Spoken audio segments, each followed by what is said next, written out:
सोने के महलिया मेरा जात रानी से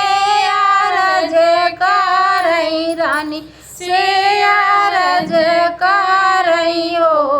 धाना तोहरे त जनमे ललनवा बहिनिया बोलाइब बहिनिया बोलाइब हो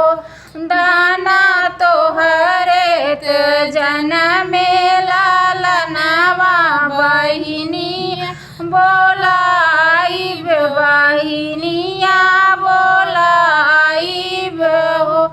ससुर से आई बहिनिया आंगनवा में बैठी आंगनवा में बैठीनी हो भौजी दई दे तू अपना ललनवा काजर हम लगाइब काजर हम लगाइब लईले सोने के कंगनवा गले कई हरवा गले कई हरवा हो भौजी लईले चटकी चुनरिया काजर के लगाई काजर के लगाई नी हो भौजी लईले चटकी चुनरिया काजर के लगाई काजर के लगाई नी हो इतनी वचन सुने भौजी त ननदी से बोली ननदी से बोली नी हो ननदी नहीं दे सोने के कंगनवा गले के हरवा गले कई हरवा नु हो ननदी नहीं दे चटकी चुनरिया काजर कई लगाई काजर कई लगाई नी हो ननदी लईले भैया पना ललनवा काजर हम लगाऊ भई काजर हम लगाऊ भई हो इतनी वचन सुने राजा धना से अरज करई धना से अरज करई हो धना दई न दे तू सोने के कंगनवा गले कई हरवा गले कई हरवानु हो धना दई दे तू सोने के कंगनवा गले कई हरवा गले कई हरवानु हो धना दई न दे तू चटकी चुनरिया बहिनी ससुरई तीन बहिनी ससुरई तीनी हो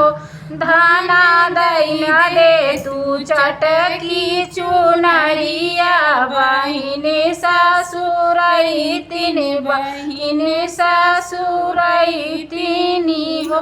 इतनी वचन सुनई धाना तड़पी तड़पी बोलई अड़पी तड़पी बोलई हो राजा नहीं तोहरे बाप कई कमाई ना तोहरा गढ़ावल ना तोहरा गढ़ावल हो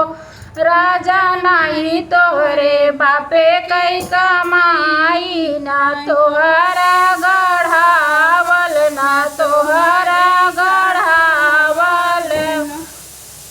किया चली जा भैया अपने नहीं हरवा लालन कई छोड़ी लालानी कई छोड़ी नी हो